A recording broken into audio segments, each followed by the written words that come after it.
Okay, thank you so much. Welcome everyone today. My name is Lisa Lorenzetti. I am an Italian heritage settler born on the traditional lands of the Ginekahaka or Mohawk people, also known as Montreal, Quebec. And I've been here on Blackfoot and Treaty 7 territory and home of Métis Nation Region 3 for about 20 years. I am a member of the Alberta Men's Network and also an educator in the Faculty of Social Work, and committed to a lot of a long career and activist history in this work. Today, we are going to be speaking about community-based mental health supports for men. And we'll be sharing insights from a well-being group, which is for and by ethnocultural leaders, first started in Calgary's Latino community. And we'll talk more about how that's been worked and expanded further. Before we introduce all our panelists, I would like to give the mic to Arya Bustani, who will provide our land acknowledgement and commitment today.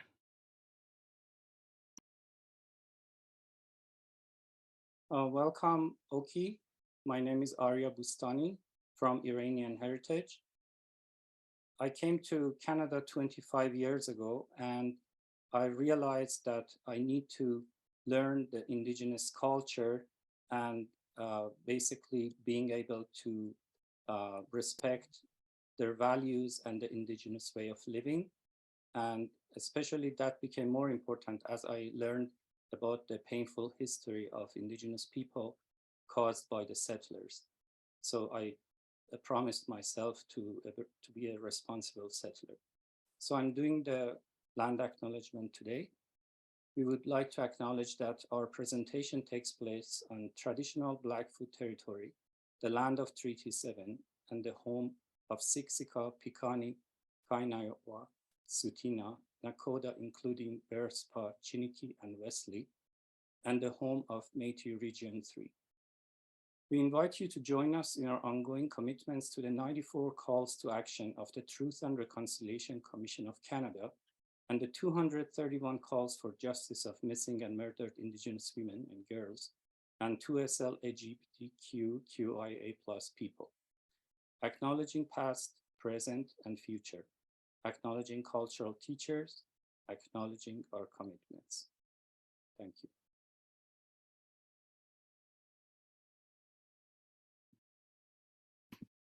Thank you so much, Arya.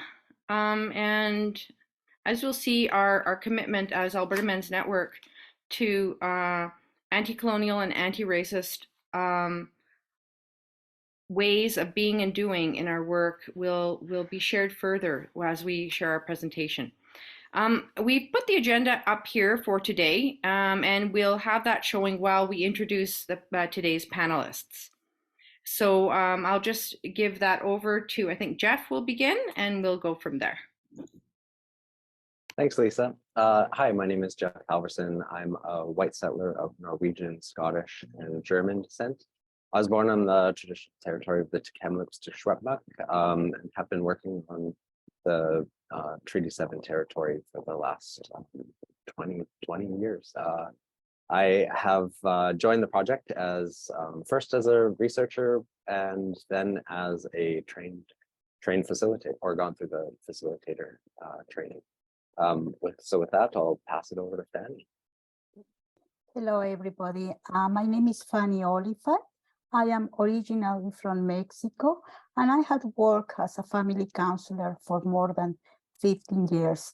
I am working right now as a facilitator with Alberta Men's Network and a research assistant with the University of Calgary. And now I pass to Sebastian. Thank you, Fanny. My name is Sebastian Benavides. I'm a second-generation immigrant to Canada. My family is originally from Peru. I'm a community-based social worker. I currently work as the team lead at the Alex Community Health Center's Street Team Addictions Outreach Program.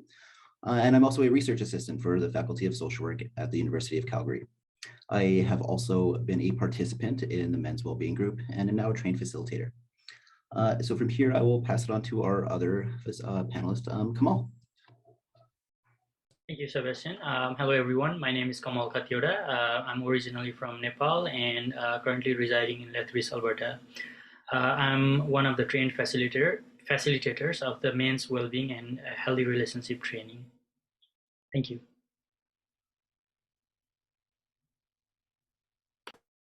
Okay, thank you, everyone. And you'll hear more from all of us as we go through the presentation today. Just going to briefly talk about our presentation. Today we're going to begin with talking about the Alberta Men's Network and briefly discuss a survey that we conducted a number of years ago, which really set us on the pace for the well-being groups and a number of the other activities that Alberta Men's Network does today. We will then turn to having an overview and of the well-being group, and some of the members will share certain activities for you to participate in, and then we will have some closing comments and our Q&A. Before we begin with the presentation, our group just wanted to acknowledge that when we talk about well-being and healthy relationships, violence prevention, for many of us, this can bring up feelings, thoughts, past experiences, and we know that. And I think that what we found in our group is that all of us are at sort of different stages of healing and growing with our past and present relationships. And so we are going to provide some resources in the chat. And then I'm going to identify both Fanny Oliphant, who's here, who introduced herself, and myself. We are trained counselors. We are available both during the session and after the session for anyone who would need to debrief or talk with us further. So if you do need to debrief, just put your contact in the chat for the panelists, and one of us will get in touch with you. Okay, well, I think we're ready to begin. We're going to begin with some opening questions because I know we're on Zoom, but we like to make this participatory as much as possible. Our first question, let's go to it now. We're going to use the Mentimeter. I don't know if anybody's used that before. The Mentimeter is, we're going to put it in the chat. You would just kind of click on it. It will bring up a page and you'll be able to enter a couple of your answers in there. And we'll see those answers pop up live on our screen to sort of see what people are saying about the question. So let's go to the question itself. I don't know if you can pop that up, Sarah. Sorry, I'm just working on it. Okay, just takes a minute because it's technology. So bear with us. Maybe I will talk about the question in the meanwhile.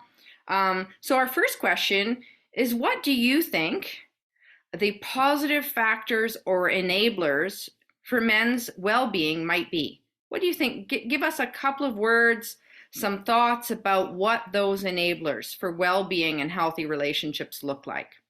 Here's the question. It has popped up. Thank you, Jeff. And so what do you think they are? Just briefly, what are the first things that come to your mind when you think about that? Great. We have some things popping up here. Supportive environments, strength-based, emotional well-being, acceptance, community. And the nice thing about the Mentimeter is as similar terms are put into the platform, you see them growing. So community's gotten quite big, safe space as well. And a lot of comments here around support. This is really important. And as you'll see in our survey discussion, this was definitely reflected in what was shared in the community. We'll give that another minute.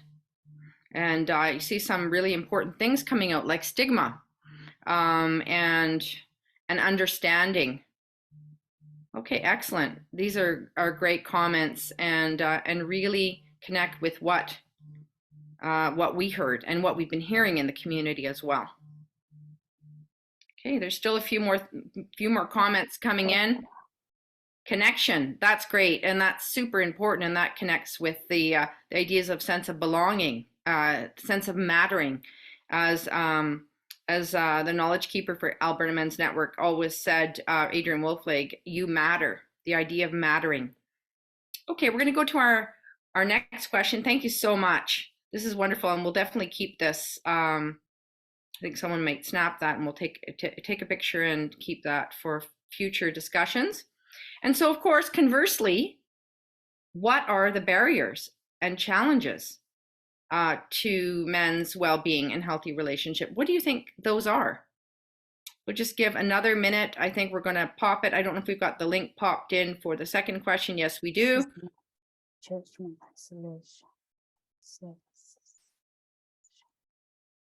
So here we are.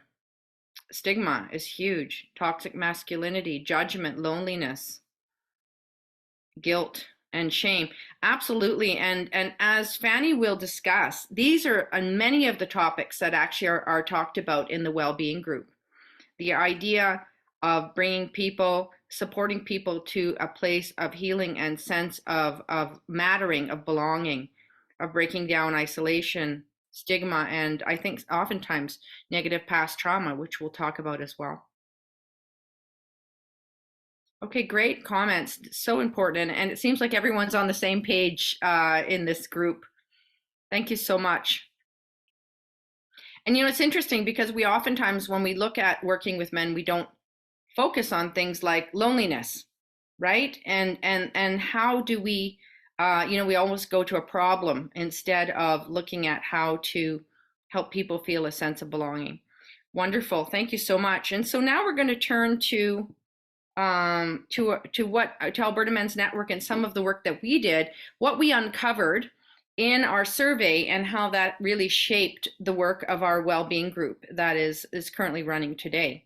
So just very briefly, the Alberta Men's Network is really a volunteer-led movement building group. Many of us we see ourselves as peace activists, as people that are involved in various aspects of community life, and sort of coalesce together around this idea of being a community committed to nonviolence and working with men, but also across the gender spectrum to strengthen healthy families and communities. And we developed a guide, an anti-colonial, anti-racist, human rights and feminist guide for the work to really ground ourselves in the learning, the ongoing growth around the concepts of equity. For the next one. And so part of our work was really shifting our own vision. Many of us had come from the field. I've worked in the women's shelter in the Calgary Immigrant Women's Association, violence prevention work for years. Many of us had worked in the field for years, in intervention and support, and thinking about oftentimes intervening, right? That secondary, tertiary prevention, and we were thinking, what does primary prevention really look like? And then, of course, the starting point was stopping violence. Well, then we thought, is that really what we're looking for? And so some of our work really worked on focusing our own vision to something different. And we really worked from the idea that really equity-based relationships and a just society balance themselves out. So looking at things like structural violence, all of those aspects that really discourage equity in relationships. And so this is some of our vision. This is a wonderful picture. I love this picture. This is actually Arya, who in his younger days, who's also my partner with our daughter, who's now 14. And the reason we love to put this picture up, aside from the fact it's my family, but also because it is a photo of safety.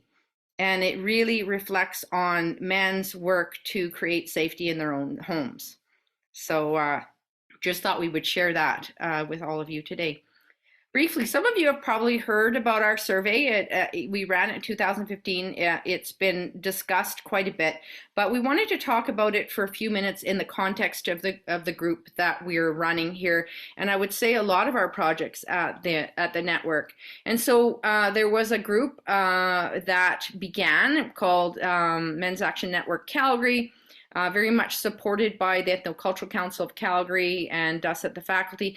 Ethnocultural Council is now called Action Dignity, and our late brother Vic Lantian, who helped to lead this work. And we decided at our group, we needed to reach out to other men to find out what was going on. And so we developed a survey to ask men the same questions we asked you all today. the barriers, enablers of well-being, healthy relationships, and how do men see their roles in violence prevention? What does it look like? These are photos of our research team, both in Calgary and Edmonton, discussing the results. As you can see, it's a very big team, and we'll talk for a minute about that, about who did the work. I'm not going to get too much into methodology because I think people are eager to find out more about what we're doing on the ground. But for those who are interested in those types of things, we did develop the survey collaboratively with men and folks across the gender spectrum. 70 people were involved in like designing it. What does it look like? So we had focus groups to design those questions together.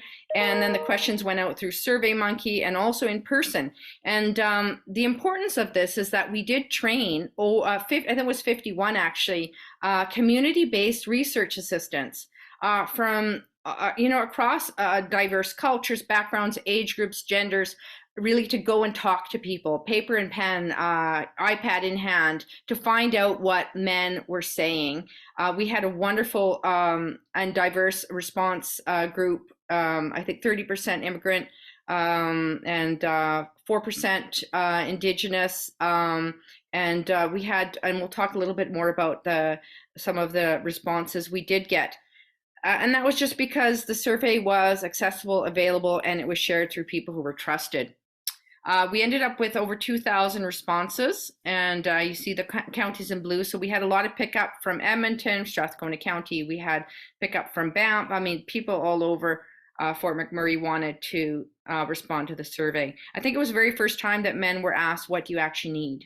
What do you need to feel well, and what do you need to have healthy relationships?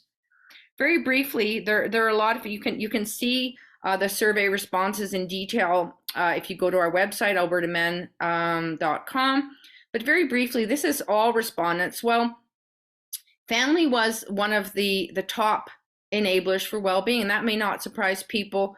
And I think further to that, a lot of issues around financial well-being, right? Stability, good job, appropriate and stable, that's housing on the end. And of course, friends, relationships, men's relationships. And then of course, conversely, when we looked at the barriers, and that's going from right to left, once again, financial issues come up, but family conflict was number 2. And that was what men were saying in the community. Family conflict and addictions are problems. And then, of course, the job relating to financial well-being. But look at the 5th one, past negative or traumatic experiences. We don't have all the words up there, but that was huge. And we know that, right? Past trauma, childhood trauma, maltreatment, it really does impact people's ability to have healthy relationships into the future. Very quickly, we'll talk about some of the perspectives of some of the men from across diverse communities that did respond. And there's a lot of content here, so I'm not going to get into it in detail. We also have the response numbers up at the top of how many men did respond from those communities. But I think what's important to note in particular for Indigenous, South Asian, and African Canadian men is the issues of spirituality were high. They're really important as enablers. And so when we think about how we design programs, how we design supports, spirituality really, really important. And then we see the very important that popped up in the responses for Indigenous and African Canadian men is being treated fairly. And we all know what that means, right? There's the ideas of racism for Indigenous people, particularly the legacy and current reality of colonialism. And we see that also reflected in the barriers. South Asian men discussing education not being recognized. Discrimination was high for all 3 communities. And so the presence of those things, and of course, family conflict again. And this is the voices of men. It's not the responses from particularly professionals working in the community. We had people from all walks of life responding. Importantly to our work, and this is where we get to the grassroots work that we're doing, is that most men said that, and this surprised some of us, as particularly I would say some of us women identified folks who've been in the field, who are out like men don't want help, or all of those kind of common stereotypes. But 96% of men did say yes, men do need help for their well-being, but most of them, 3 out of 4, didn't know where to go and how to access supports. And when we asked what type of supports, peer support was number 1. And when we look at number 3 below here, healthy role models, that was also related. So we were like, oh yeah, peer supports, healthy role models, multiple forms of support, and of course, counseling and financial mentoring and support. Okay, so those are some of the background issues, and we'll talk briefly about this, although we do have more content on men's roles in violence prevention. But what was notable about this question, when we asked men, like, what can you do? What actions can you take to promote well-being and healthy relationships without violence or abuse? We did have almost, this actually, I think the number has to be changed by, yeah, that's right, close. It was almost half and half that said yes or I don't know. And so yes was quite high. It was almost half of the response rates, respondents. But also we thought, okay, what about the men who don't know? How do we support them to fully embrace or understand or be, build skills on how they may be those role models and support people? Okay, I think that's it for me. I'm going to turn it over to Jeff, who's going to speak more about the Latino community specifically. Thanks, Lisa. So at the time of the survey, I was working in a family violence shelter, and part of the conversations was about how can we access diverse communities and racialized, immigrant, Indigenous, and Black identifying and Black men. And so what really impressed me about the survey was how effective Lisa and the whole team's approach was. Because it worked with community. And Fanny was one of those community leaders who really had been working as a family counselor and trained psychologist, trained in Mexico and working with the university, and had been a pillar in the Latino community and supported the process to access Latino men. And you can see how successful that was, both in accessing Indigenous and African Canadian men, as well as South Asian men, and the Latino men, with the large number of respondents. So we were able to have 123 responses collected, and once we collected those responses, Fanny wanted us to do a deeper dive into what the experiences of Latino men were, as well as help her to refine some work that she had been doing with developing a Latino men's group. So we have to credit Fanny with really developing this approach that we're talking about today, because it is her approach. So some of these enablers, which Lisa talked about before. So you see the enablers for well-being and healthy relationships was family, financial stability, and a good job, as well as spirituality, which really speaks to the some of the common factors within the Latino culture. Some of the barriers, financial challenges and non-recognition of education or experience was quite high, and this speaks to the immigration experience, as well as family or relationship conflict, and then discrimination, which this was common among racialized and indigenous men. So these enablers and barriers really influence the type of kind of how Fanny developed the well-being group to include factors and discussions about things that would increase Latino men's well-being. So focusing on making sure that it was culturally relevant.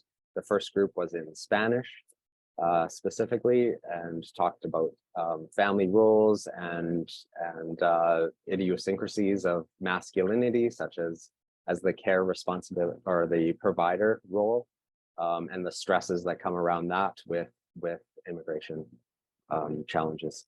as well as integrating that peer support and some counseling supports. So taking that, she refined and developed the program. So I'll pass it over to Fanny to talk more about the well-being approach. Thanks.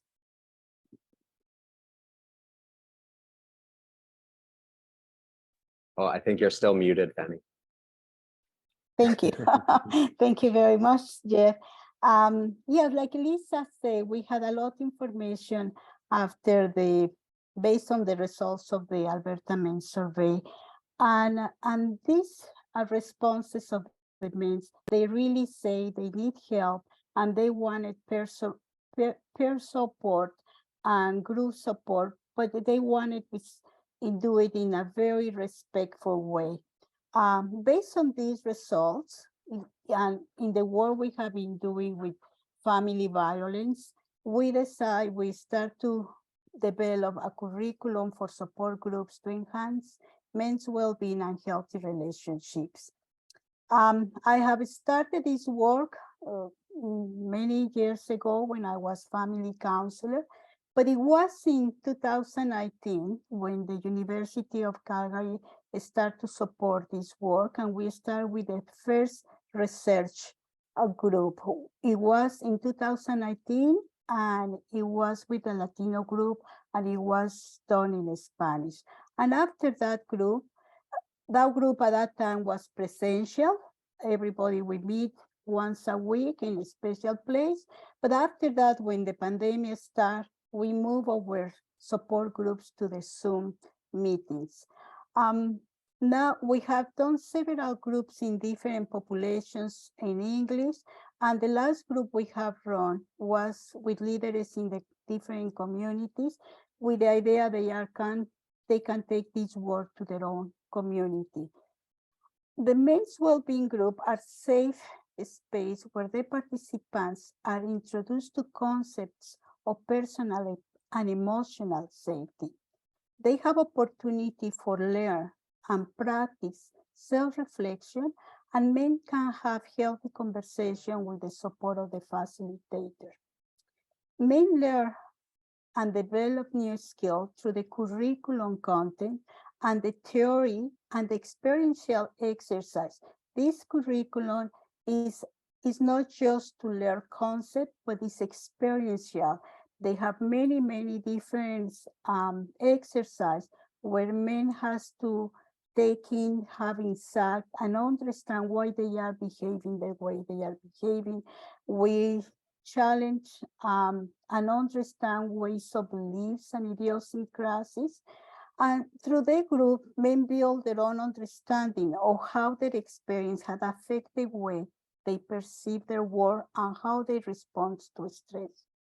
They explore and challenge many of their beliefs, like I say, and their idiosyncrasies. Men learn to take full responsibility of the behaviors and better understanding why they are behaving this way and how these ways affect them and affect the people around them.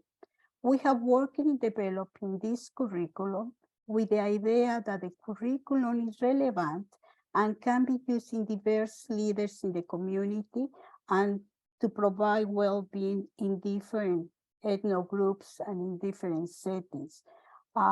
If you want to pass the next slide.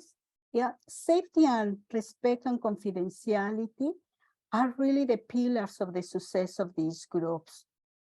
Many of the participants we have been working have experienced racism, discrimination, trauma. The process of immigration brings a lot of stress, but also when we are working with mainstream, it's the same issues they are facing. The level of stress is very high. They have economic concerns, family conflict, relationships, mental health. Just what we do really, or how we can provide a safe and respectful environment. One of the first things we do in the group is the group establish group guidelines where confidentiality and safety are essential, and well as respectful behavior. When you think in the groups we have been running, sometimes, for example, the Latino group, Many of these men have interaction in the community, in social gathering. Then it's so important we establish a very safe place and they feel they can talk whatever they need to talk in a very confidential way. In these groups, we establish confidentiality and safety, like I say, as an essential part of this program. And learning how to communicate in the group help establish the sense of safety and integration, which facilitate sincere and open participation without fear of judgment or criticism. They can talk about their concern, challenge, fears, success, and they can learn from each other's experience. In these groups, they learn to work with more respectful, compassion, and empathy, but not just for others, for themselves too. It's a work of personal development. If you want to pass the next one. This is the 10 sessions that we work with. The men's well-being group is unhealthy relationship is a program of 10 sessions. And every session is 2 hours, and we meet during 10 weeks, once a week for 2 hours. The men at the beginning are invited to take full responsibility of the group. They understand this is their group, and their participation and sharing is going to be essential for the learning process for these groups. Each session focuses on specific learnings where the participants had the opportunity to self-reflect, to have insight through experiential exercise. They learn and practice new skills in a safe and secure environment that promote learning. This is the 10 sessions, and like you can see, we start, it's very important they attend each session because they build up on the previous one. And the first is to talk about learning how to be safe. It's a concept sometimes they have never even think about it. How I'm feeling right now, I'm feeling safe or I'm feeling unsafe. What kind of things I do when I feel safe? What kind of behaviors I have when I don't feel safe? It's a lot of work about self-reflection and self-observation. During these sessions, we enhance awareness. They learn to recognize sensation, emotions, thoughts, and behaviors. They explore their response to conflict, how they are responding to conflict. Yeah, they learn about neuroscience, how the brain responds, how our nervous system take us to flight or fight or freeze. They can understand why every time they feel not safe, they decide withdraw or they don't want to talk to anybody. When they understand what is the ways to respond to the different situations, they are able to manage better. Also, we learn to do exercise that practice breathing exercise, grounding exercise, meditation, visualization. When we provide a safe environment for the group, the participants can share their experience, narratives, talks about their fear, expectations, dreams. For many of the participants, this is the first time they felt they could talk about difficult situations. I have many men during these groups have said, I have never talked in my life this way. The most, if I have a good friend and I don't feel very good, and maybe they come and say, how are you doing? Oh, not too good. Oh, I'm sorry, and change conversation. They never talk more deeply about that. But they feel in these groups, if we manage that sense of safety, security, and respect, they can talk about different things that never ever they have talked. And once one start talking, you start to have the whole group because they feel safe to talk about that and start to build a cohesive group. The group really becomes good friends, and so many other groups we had, they still are together in chats. And it's just beautiful. This part, like we say, isolation is also broken. Can we do the next one? That is the format we follow in every session. We welcome and we do introduction and leave the names for a few minutes just to chat and to see how was their week. We always start with circle because no one has more power or less power. We are all there to learn. The facilitator is the first one to have to learn from them.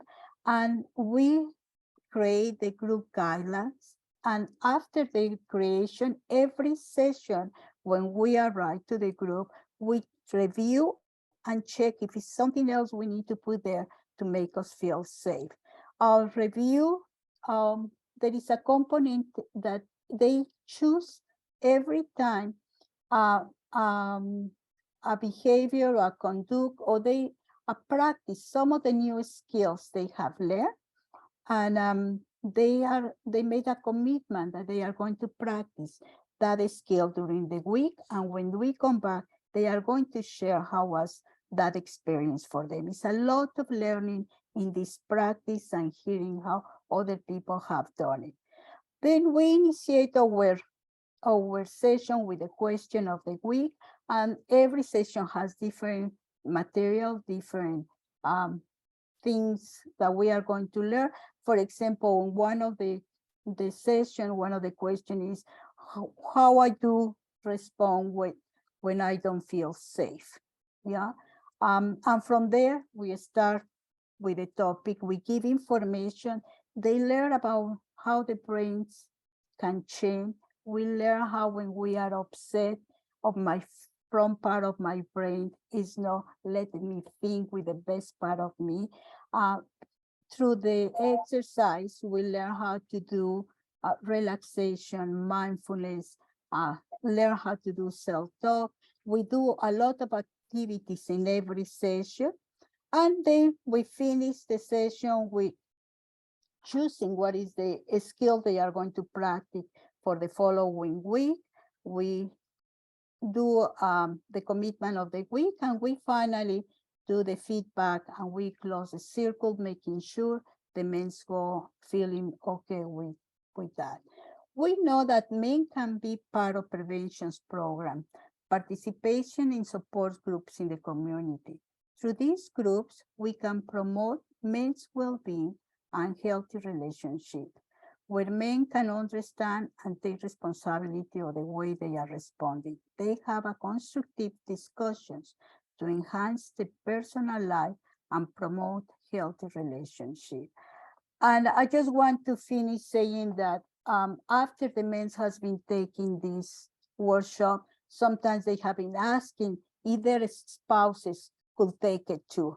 And we have also run 2 groups with women, because all these materials is no man, no woman, no older. It's just as a human beings.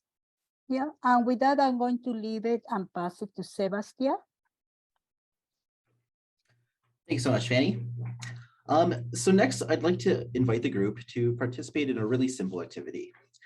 This activity comes from the very first session that the facilitator would run in the series, and it's intended to set you up for many of the reflections to come.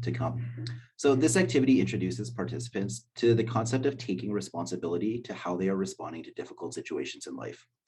We don't have control over many events that have occurred or will occur in our lives. We don't have control, for example, over the economy, if we get sick, if your child comes home from school sick. However, we do have control over the ways that we respond to those events.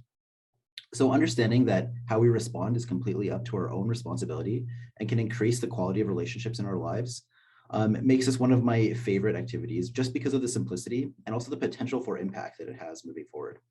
So for this activity, I'm going to ask you to consider, how do I respond to difficult situations when I feel safe? Or how are those responses different when we feel unsafe? You know, for me personally, a lack of safety materializes in really harmful ways. In the past, I've resorted to drinking and substance abuse and other patterns of risky behavior. Unsafe feelings translate into those kind of risky behaviors. And I find myself, driving my car really fast or aggressively, reaching out for that sort of midweek beer after a hard day at work, or when I'm just, feeling really, really quite stressed. But one of the most harmful ways that those kind of unsafe behaviors materialize is in how I treat the people that I care about in my life. Specifically defaulting to very reactionary kind of behavior in the face of those interpersonal problems. Now, alternatively, when my behavior towards hardship is actually very different when I do know I feel safe. Instead of seeking out substances, I seek out help and support from the people who are positive in my life. Instead of engaging in risky behaviors, I try to set boundaries for myself and come up with more positive and healthy habits like meal planning and exercise and engaging with hobbies like music. As opposed to responding reactively out of anger, I take time to breathe before I respond, consider my own feelings and the feelings of those that I care about, and try to give a more solutions-focused response. So from here, we're going to use the Mentimeter function again to gather some of your responses. Take some moments to consider the following questions. How do I respond to difficult situations when I feel safe? How do I respond to difficult situations when I do not feel safe? And try to be honest with yourself. This can be an uncomfortable exercise, but it's only in those moments of discomfort that we can actually achieve real change. So go ahead, follow the link that we've placed in the chat here, and we'll pull up the responses and see kind of what people have put together here.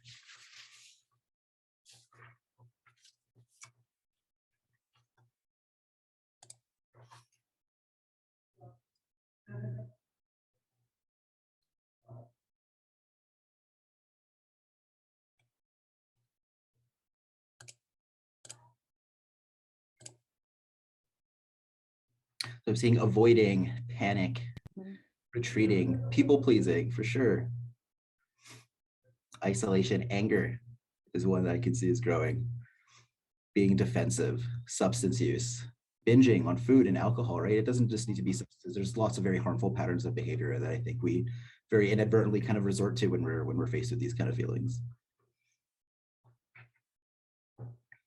I see run in there too. Yeah, sometimes we just feel like we need to get away from those situations rather than deal with those difficult hardships. Absolutely. Blaming others, avoidance.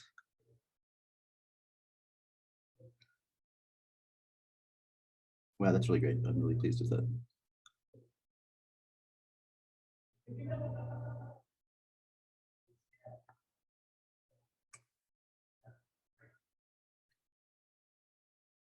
Take some photos here.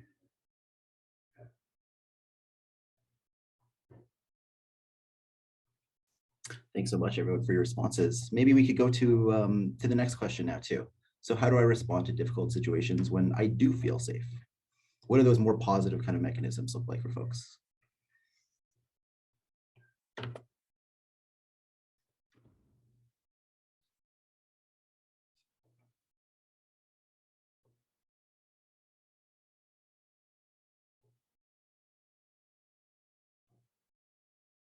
Feeling calm, being constructive, talking it out, expressing needs and wants, right? I think that's something that a lot of men really, really struggle.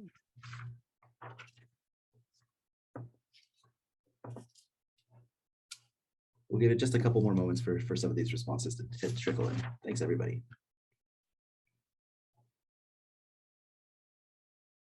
Seeking to understand, a growth mindset, seeing the bigger picture.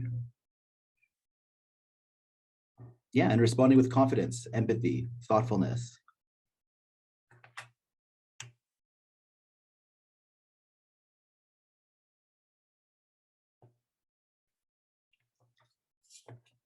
That's fantastic. Thank you, everybody. So the purpose of this activity is to really just get participants thinking about safety in a way that makes it their own responsibility.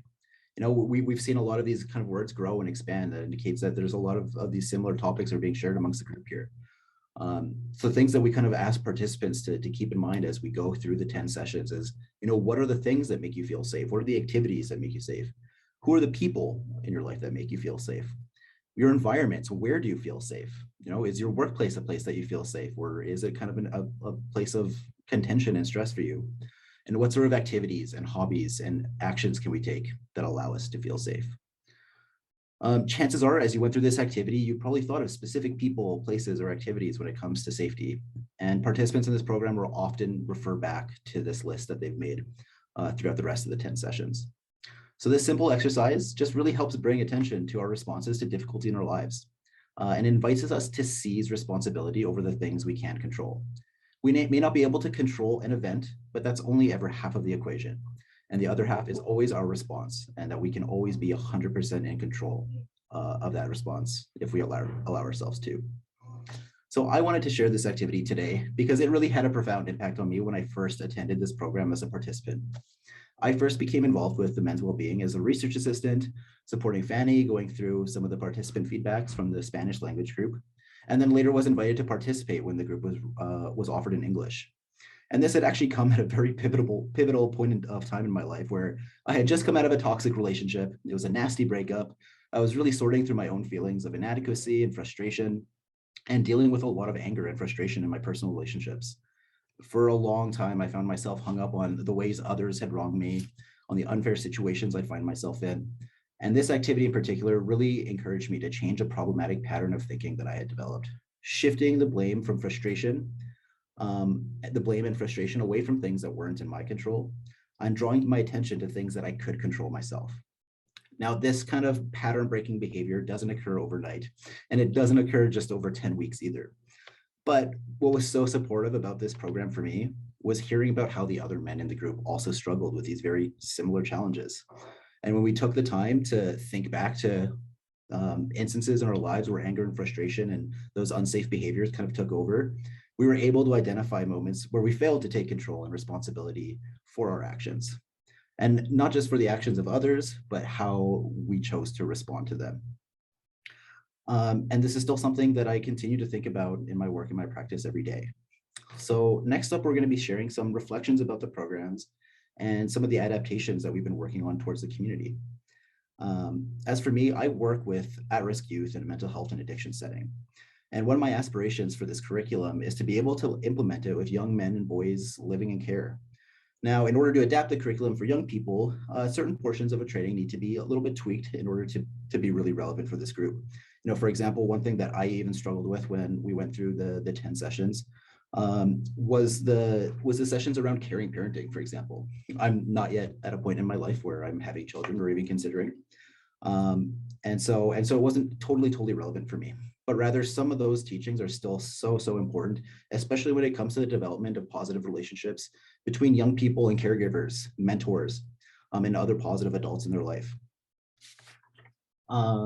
So in this way, we're really looking at exploring how to adapt this curriculum, not just for different cultural and ethnic groups, but also making it something powerful for identified demographics and social groups who could really benefit from this series.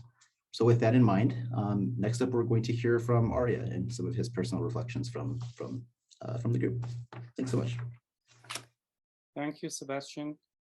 So yes, I participated in this all the modules of the training, and it was very eye-opening and gave me tools to look at myself in much better way. And I believe that a lot of these learnings are very much comply with the upbringing of people like me that came from Middle East. For instance, one of the areas is recognizing and understanding emotions. And I know that a lot of people coming from certain cultures, they may feel humble and they don't want to even think about themselves all the time. They are just focusing on others and such. And as a result, it ends up growing up not even knowing how you feel. And when the time of stress comes, you can't analyze it. And naturally, you don't behave properly. You don't respond in a logical way. So that part of the training was great. And the other part is to do with the self-care. And also another portion was connecting to roots and cultural values. And again, people from my background, they're really into certain cultural values. And when they come to Canada, they feel detached from it. And I think that sense of feeling lost, somehow it start to build up stress and sense of confusion that can come out as reactive behaviors with their loved ones. And learning how to self-care is important for everyone, especially for people that the way they grew up, that wasn't something they paid attention to.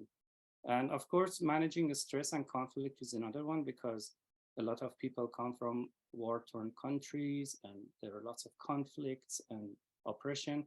So they have that foundation to, anything that can escalate the stress and create conflict. And learning about it was very crucial for me. And also I found the greatest part of the training was communication, to both deal with the stress and conflicts properly, and also about the healthy relationships. So basically, if you know how to communicate well, it can open up the doors for a healthy relationship, and that's a very important step that I learned tools to deal with it and learn from it.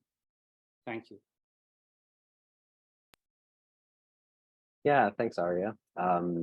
So for myself, I joined the project first as a researcher and evaluator for many years, and finally took the chance to join as a participant after many years of being an outside observer. Kind of the joke was that I was sitting in the bushes with my notepad. And so participating in this group has been a hard-fought journey to integrate my personal and professional selves. And I'm forever grateful to Fanny and Kamal and Arya and Sebastian and Lisa for allowing me the years to confront my whiteness and masculinity, and how these created me as a detached researcher and professional. And their support has allowed me to transition and integrate myself as a flawed person grappling with many relationships and relationship and personal issues. So in this journey, I've found the act of professional was not good for my work. It was not good for me as a person. It distanced me and made me unapproachable and frankly unaccountable, an unaccountable actor in this work. It did not serve my mental health, and bringing my whole self allowed me to more fully examine who I was and enter these relationships not as a professional white savior, but rather as a deeply flawed human who is also seeking to learn more about how to have good relationships, how to be well, how to be accountable, and to work to bring positive energy to the people around me, all while also struggling through the constancy of work and life stresses. So I think from my experience as a social work instructor and my time in agencies and nonprofit work, that we social workers are very good at talking about self-care, but very bad at practicing it. So finally doing it was, instead of studying it, was a big shift for me. Also, I had at the very end of this group, the training, there was a tragedy in my hometown where there was a man who had been going through a divorce, and he got drunk one night and kidnapped his young 4 or 5-year-old son, and they were driving down the road and he crashed his car, killing both of them. And I thought, how might this have been different if I was able to host a group for this man in his moment of distress. So that was a moment that really kind of, the tragedy touched me, and the families in my community. So yeah, that's, I'll pass it over to Kamal. Thanks, Kamal. Yeah, thanks, Dev.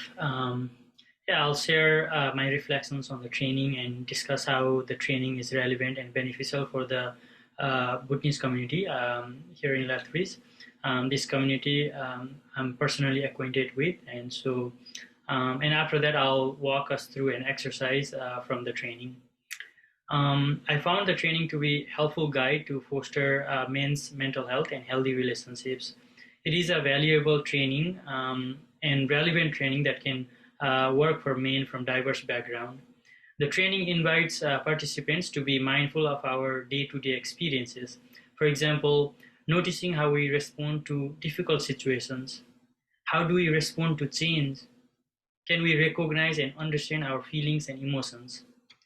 The training provides practical tools to engage in self-reflection. For example, one of the exercises that we did was mirror exercise, where we have conversations with ourselves and plant seeds of positive thoughts. So this was a neat exercise that's in the training.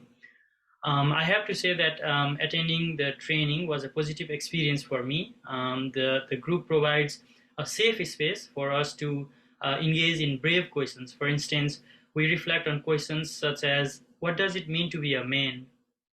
How did we learn the concepts, beliefs that we hold?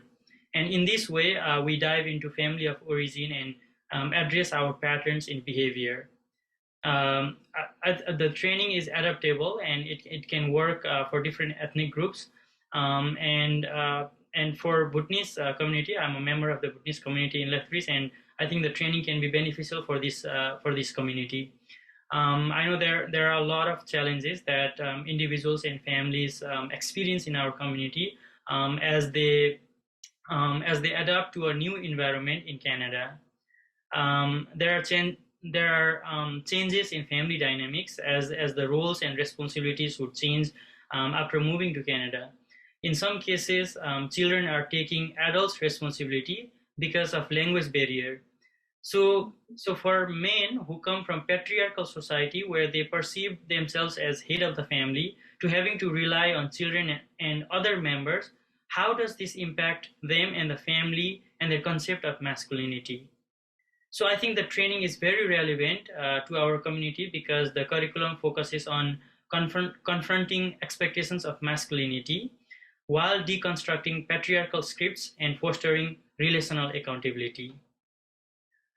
A lot of men in our community work at factories, especially those who struggle with English language, and so they share how they're facing racism and other forms of oppression at workplace. So the question I ask myself is, how will their experience at work affect their mental health and the relationships at home? As a person who have gone through the training, I know the training will be valuable because we would unpack and promote healing from their experiences of racism, oppression, and conflicts, not only internally, but externally. I know a few things would have to be adapted for this training to best work in our community. For example, if I'm working with older men, then I would make the training in person rather than online because I know that older men would be the men who would most benefit from this training. So they would struggle accessing Zoom or Microsoft Teams or online platforms. So I would make this in person so that they can easily access and some of the cultural differences that might need to be adapted are use of body language and confidentiality, especially making eye contact because it can be perceived as a sign of disrespect in our culture, especially when we're working with men who are older than my age group. It can be a sign of disrespect. I know I have to give emphasis on confidentiality because our community is very well connected and everyone knows each other. So I would remind participants that breaching confidentiality can break the trust of members in the group, and it would negatively affect the group dynamics. So I would have to kind of remind participants about confidentiality in every session, I think. And with these adaptations, the training would greatly benefit men in our community. Next, I invite everyone in this group to participate in the guided activity from the training. The activity, we do this in our 6th session, I think. So I invite you to settle into a comfortable sitting position with your back straight and head upright, and put your feet flat on the floor with your legs uncrossed in a relaxing, comfortable space. When you're ready, gently close your eyes. Bring your attention to your breath.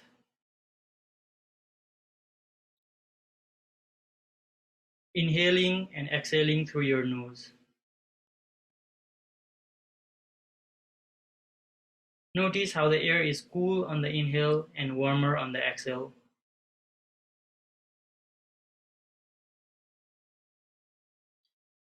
Notice the sensations in your belly.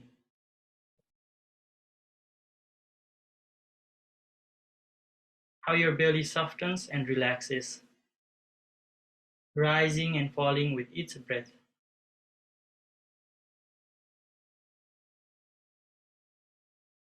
Next, bring your awareness to your self-talk. What are you saying to yourselves? What conversations are you having in your mind?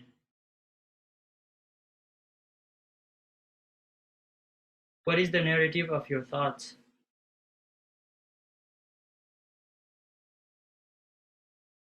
Now, using visualization, bring up a memory of when you felt safe,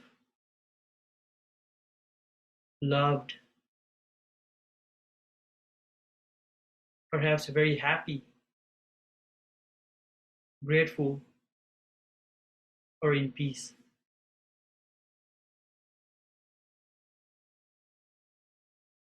Describe this moment in detail. The place, time of the day. Who else was with us? The feeling, the experience. Maybe what clothes did you have? If you were eating, laughing, dancing, etc. Now stay for a moment with that memory. Notice the sensations in your body as you recall this memory, a happy memory. Remember that our brain and body will respond to the information it is receiving. Now, when you're ready, open your eyes and join us back in the room.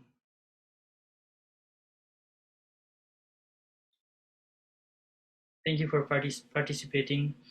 This exercise looks at our thoughts, feelings, and our actions. Visualizing a loving memory creates a positive shift in our thoughts, as you may have noticed, so that it can change the way we experience life.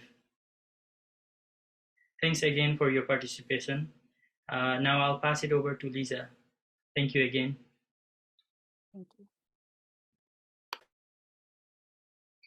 Thank you so much, Kamal. I just love that beautiful exercise and could have stayed there a long time. So I hope everyone else enjoyed it as well. And the previous exercises and questions that we've been asking, we really hope to engage you all in the type of process that we're in as Alberta Men's Network, and just reflecting the idea that we ourselves are works in progress as we do this work together. And I think as a social worker who's been in the field a long time, that may disrupt some of the approaches that are traditionally used about the difference between ourselves and those who we are helping. We are in community growing with those that we are supporting. And that really is the approach of Alberta Men's Network. And further to that is the idea that communities can address their own issues and resolve them and can lead. And so this is something we're really excited about as a group. We're just acknowledging right here all the people that have been involved. I think there are probably even more from the time of the survey until now. We've had some of our members pass on, so we just acknowledge their presence today in informing the supportive environment that we do now have. I just wanted to say a couple of things about the group before we go to the Q&A. First of all, just wanted to acknowledge all of the the panelists today for their work in the community, including the Alberta Men's Network. What we've talked about today in the Wellbeing Group is part of our overall work. We do have other projects such as the Fathers in Focus Photo Voice project, where we've asked immigrant fathers to depict their lives as dads and some of the shifts that they've had in their own perspectives on masculinity. We have a honoring fathers and daughters event every year, where we honor the roles of dads and also girl children, the importance of daughters. And that was actually initiated by one of the men in our community from South Asian background, and really brought in people from all backgrounds. We also have a man box project, which men, an art-based project where men have sort of depicted what it means to be a man, what the box looks like on the outside, sort of decorating and painting it, and then what happens on the inside. And that was also, I think, piloted in partnership with the Alexandra Community Center with Sebastian and his team. So lots of different things have happened.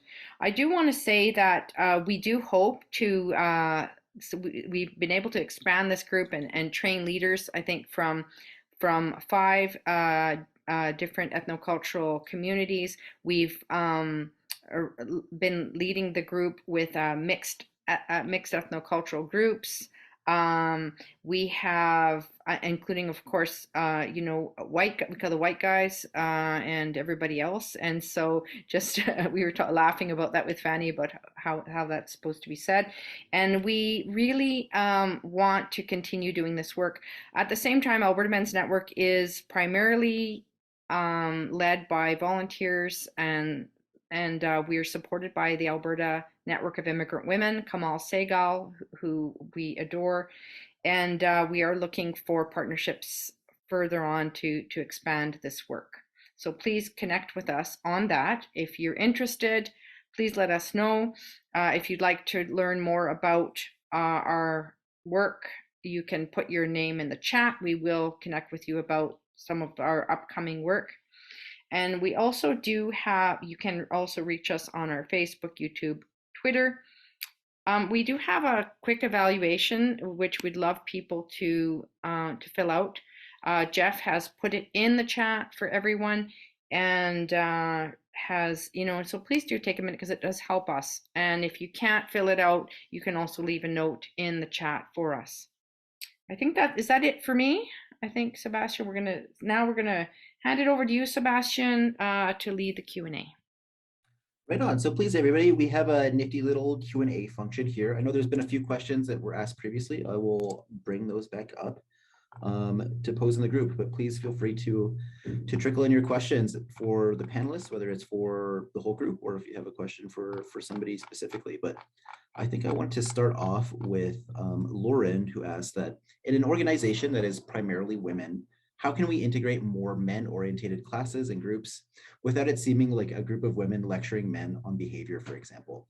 And not to put you on the spot, Fanny, but I think you might be well positioned to answer this, granted that, she was a female identifying facilitator, trying to create this safe space for men to come and share and be vulnerable. So I'm wondering if you have any strategies you could share. Yes, thank you, Sebastian. I think that is how I start. I used to work in environment with women, but after working with them, I realized they go back home and they are still dealing with the same situations because men have not done any work on self-reflection or understanding what's happened. I am really believe that is to end family violence and to create healthy relationship, we have to work with both parts. Then from a woman's perspective, if you are in agency, well, once women can learn all this. I mentioned that during the time we have been working with men, sometimes men have been asking if their spouses can take the curriculum. And we have done with the university 2 presentations with 2 different groups of women.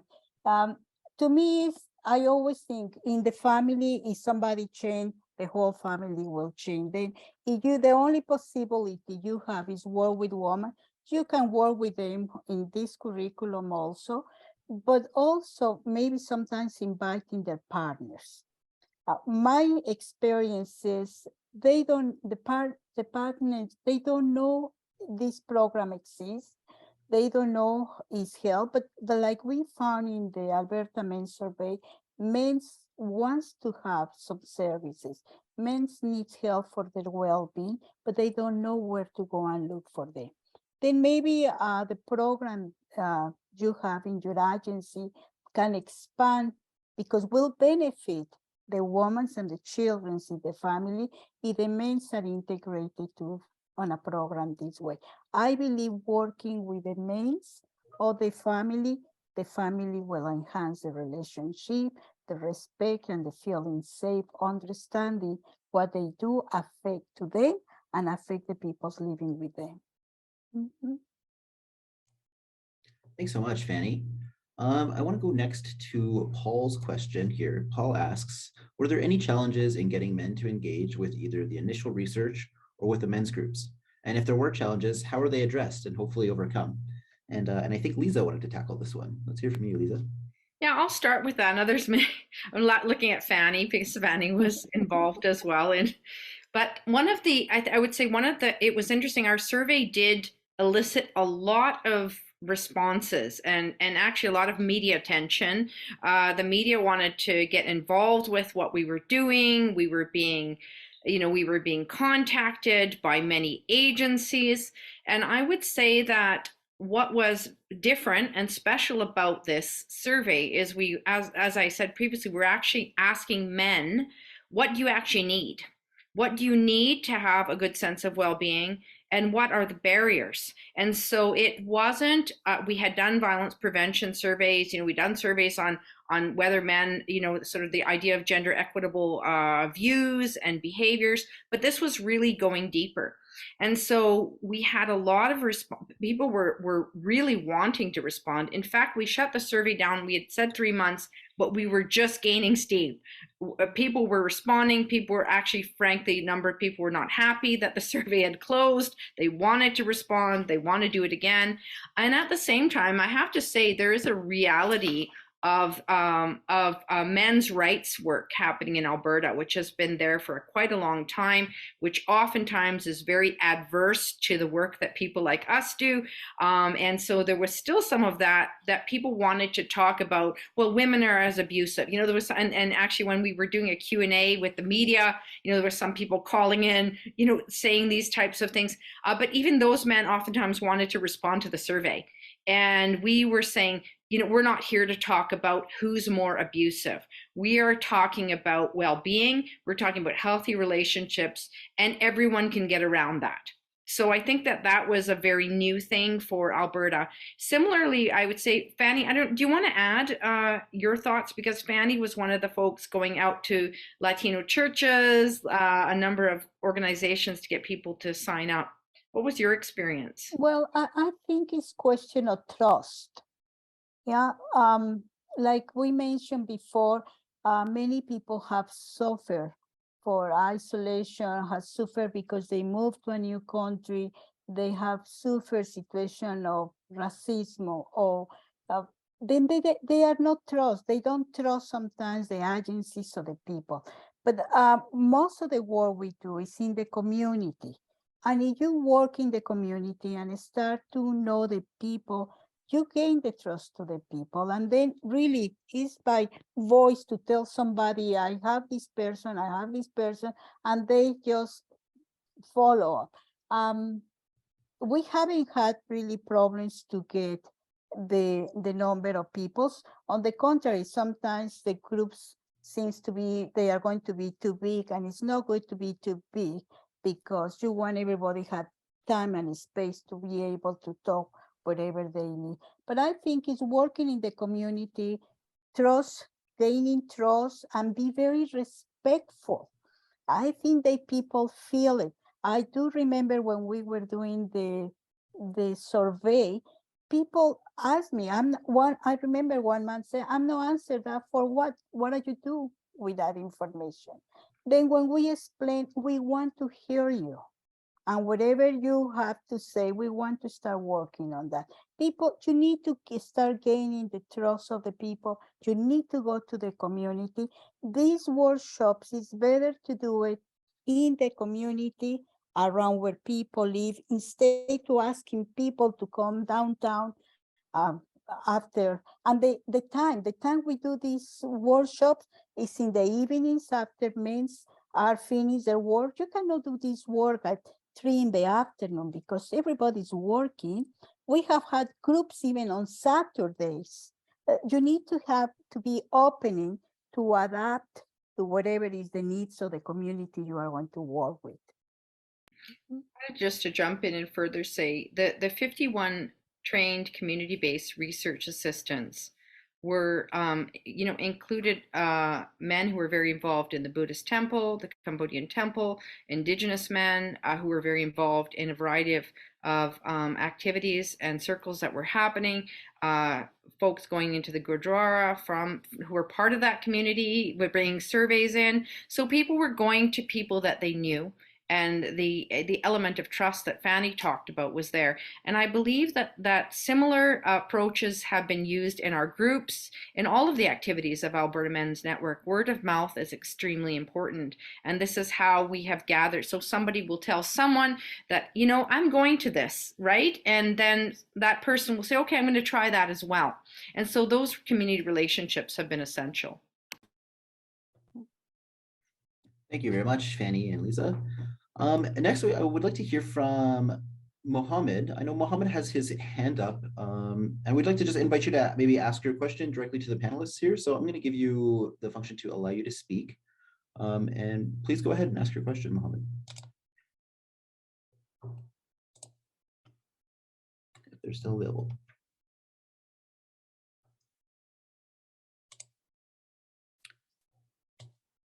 But if not, Mohammed's question was, if we could please explain the current recruitment process, what challenges we have faced, and how those challenges impacted group cohesion.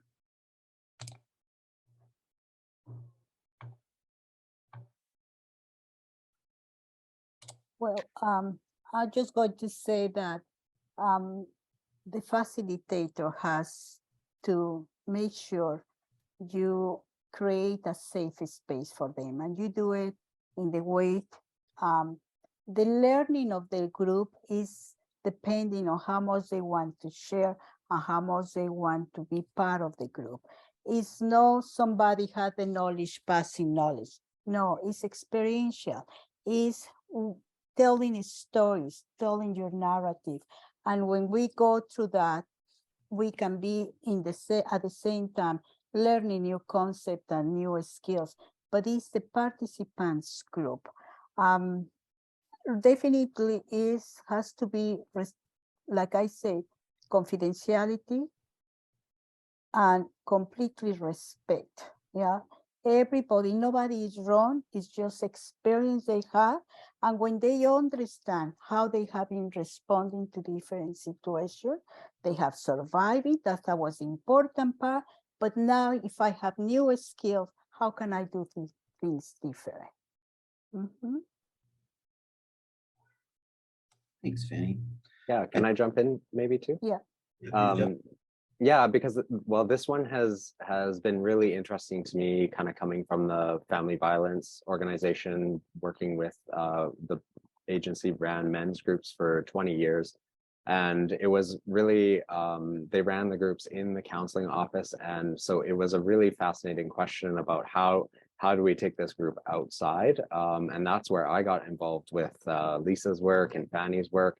And really taking that community-based approach really flipped things on the head. It's all of a sudden it went from how do we access men's, like we had lots of kind of hits on the website, like dipping a toe in here or there, but accessing those existing community organizations, particularly in the Latino community through faith groups and churches, was a really big way of engaging existing networks and developing men as leaders in change, and sharing healthy relationships information that way.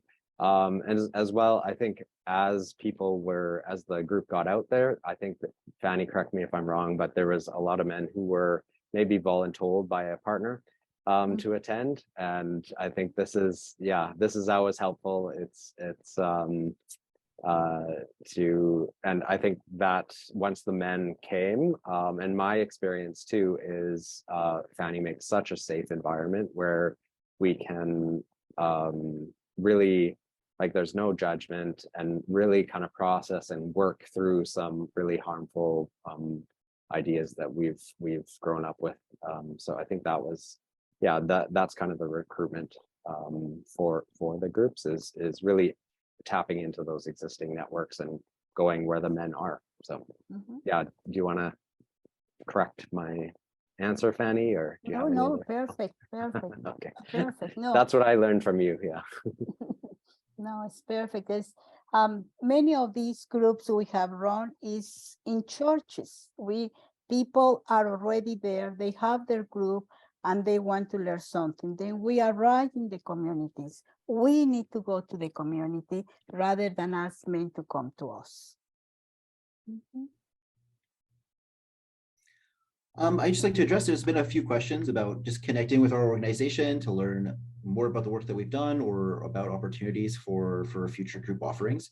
I'm just going to reiterate Lisa and Fanny's emails in the chat here to just reach out over email to get some more information while we figure out what our future is going to look like in the new year.